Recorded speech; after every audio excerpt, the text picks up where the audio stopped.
everyone, Dark of All Trades here. Keeping the preamble short, I want to dive right into this video. Today, I'm going to check out a video from earlier this year. That is 2023 for those who watch this far enough in the future. Greetings from the past, future people. Anyway, this video comes from a huge channel called Church Militant. They have about 310,000 subscribers. However, their view counts are pretty low by comparison, with under 9,000 on this video, which has been up for about 5 months. You'd think there'd be more numbers.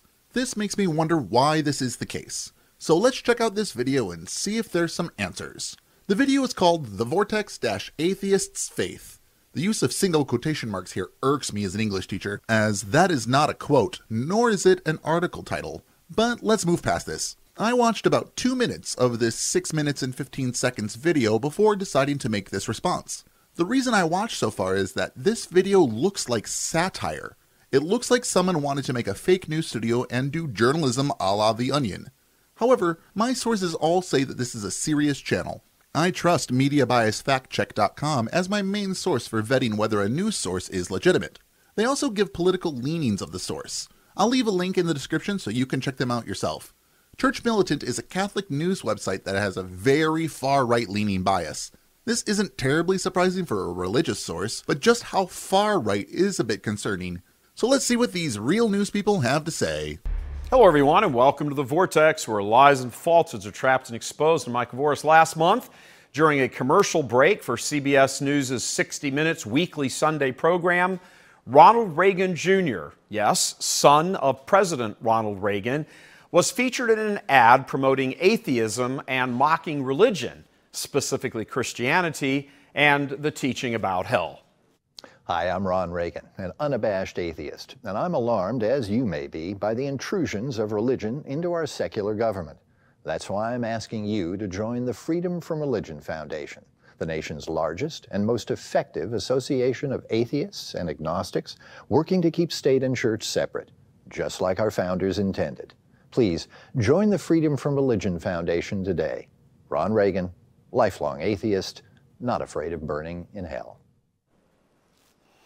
Aside from some rather obvious points, like, for example, the Freedom from Religion Foundation, who the commercial was for, must be rolling in the bucks. An ad on 60 Minutes costs millions of dollars. This sounds fishy to me, so I looked it up.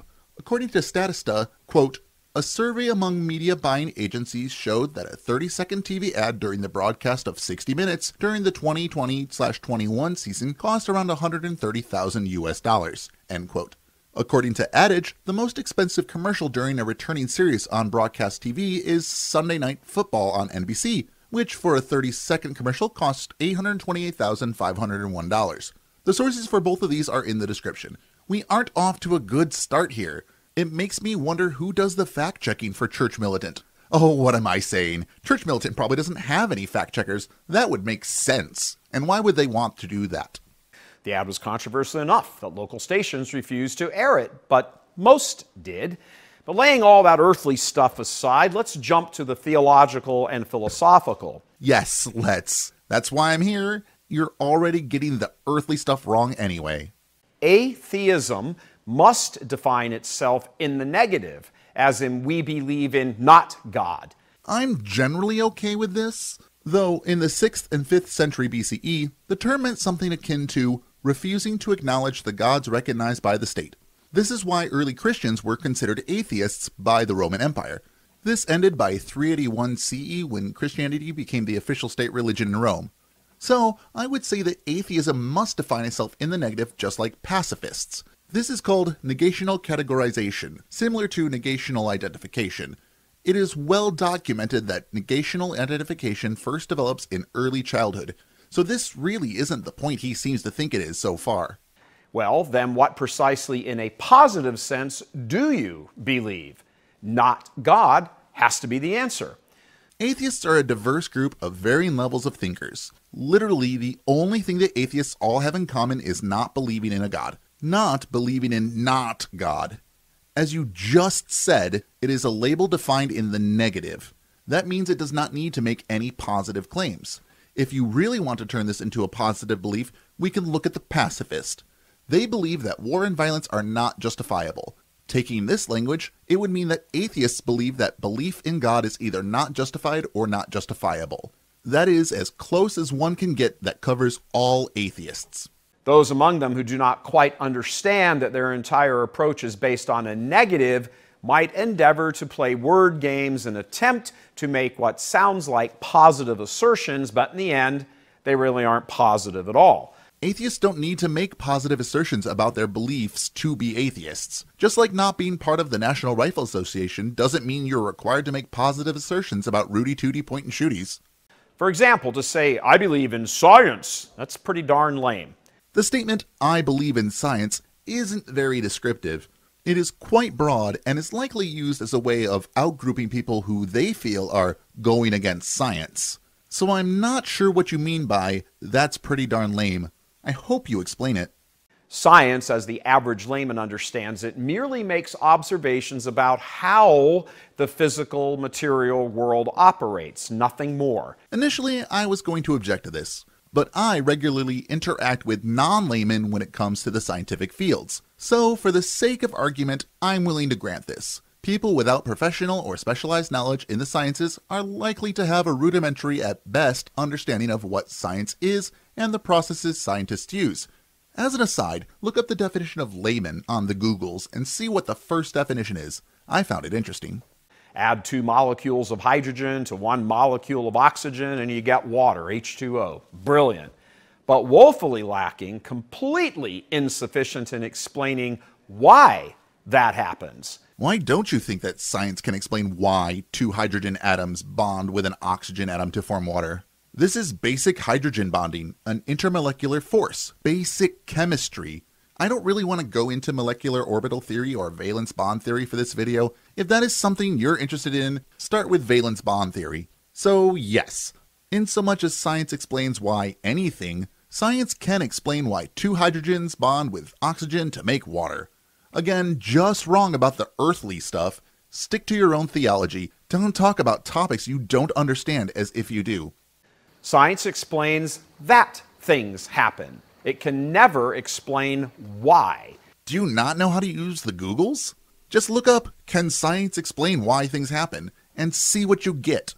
According to Understanding Science from the University of California, Berkeley, quote, "Science as a collective institution aims to produce more and more accurate natural explanations of how the natural world works, what its components are, and how the world got to be the way it is now," end quote. A link for this is in the description. Heck, just look up scientific theory and see what you get.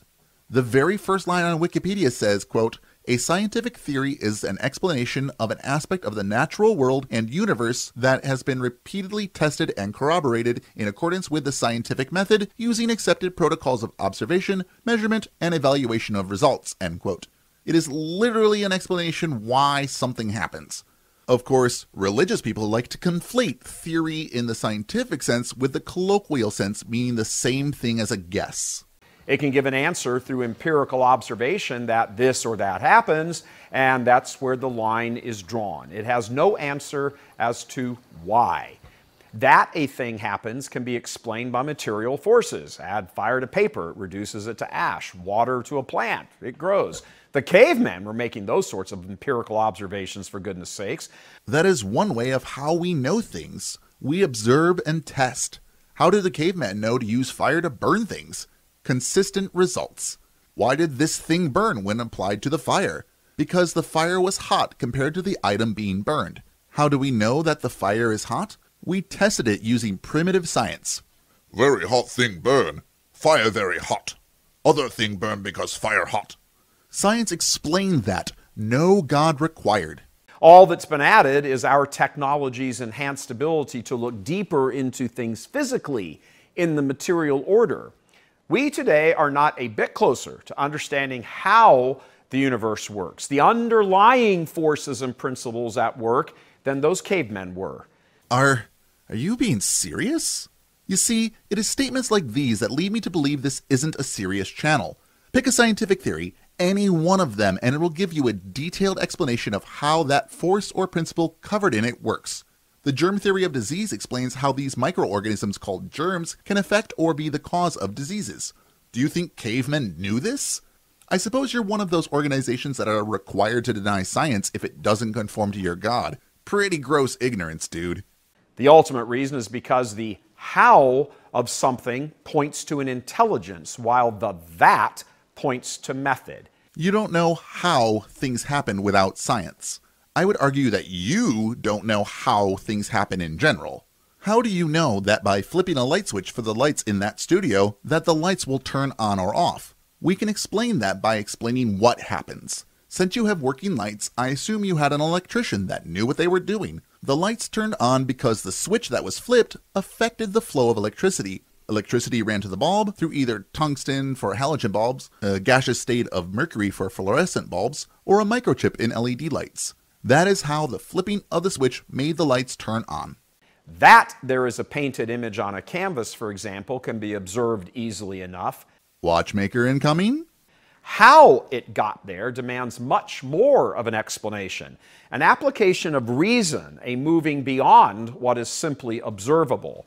The atheist says that there is an image and insists over and against all reason that how it got there was not by the hand of an artist.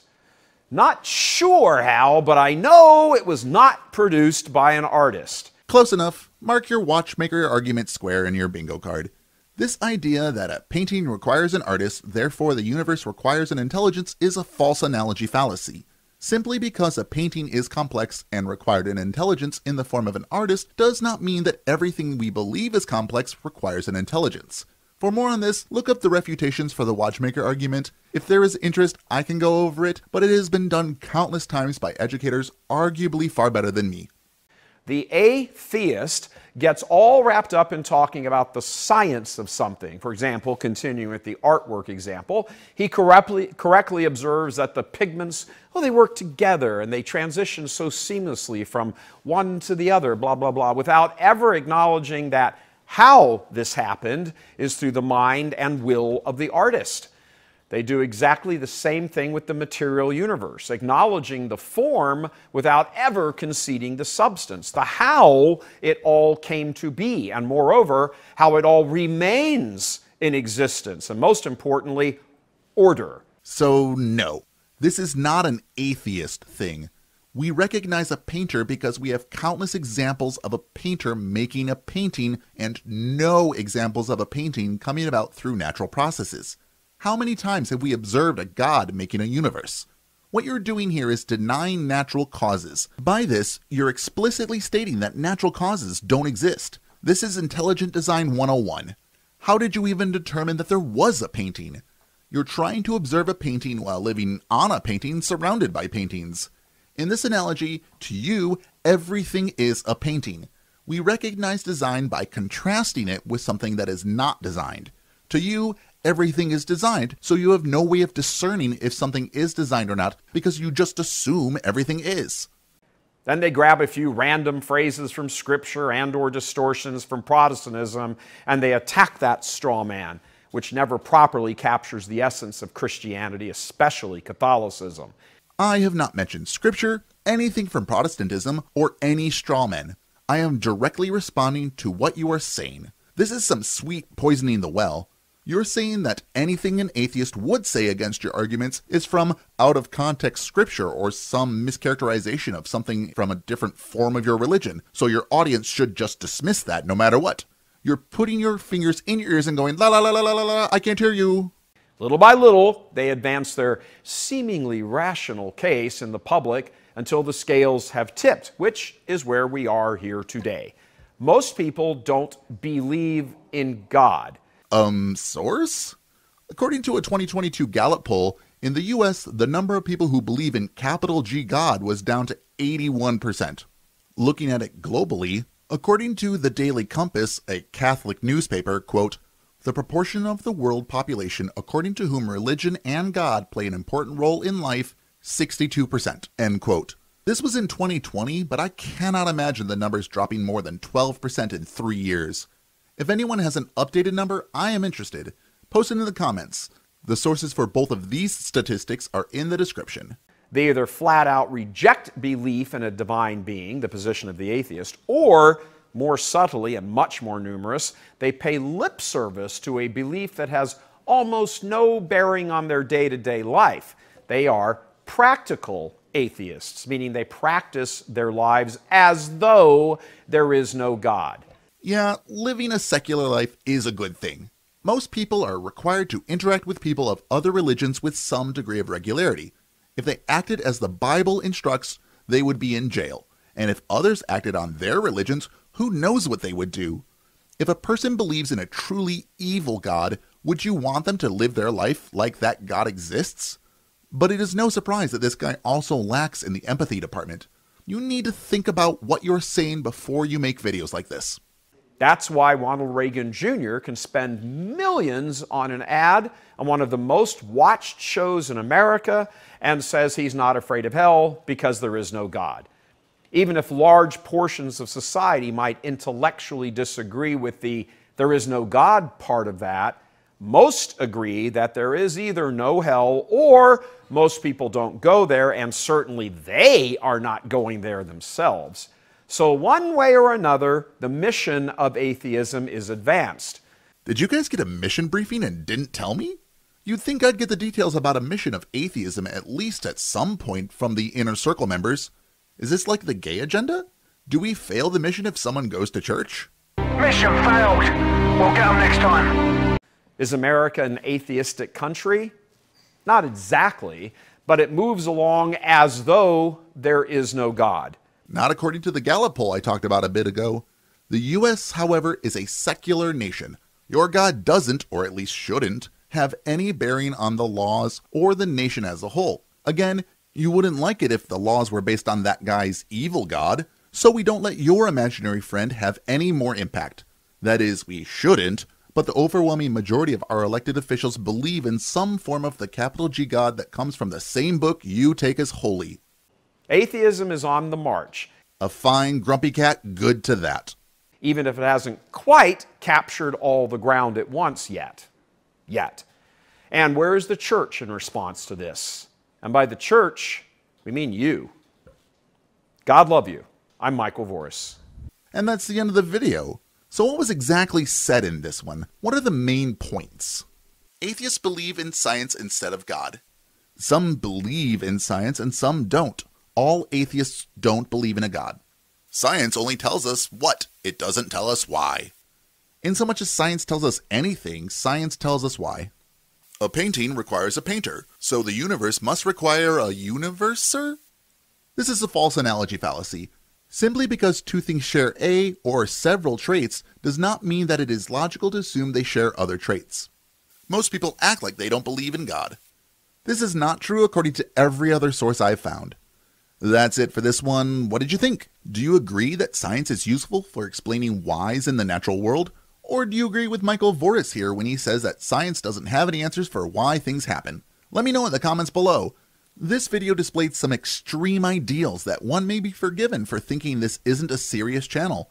But every source I found says they're not satire. This kind of extremism is the kind that often flies under the radar, which makes it quite dangerous.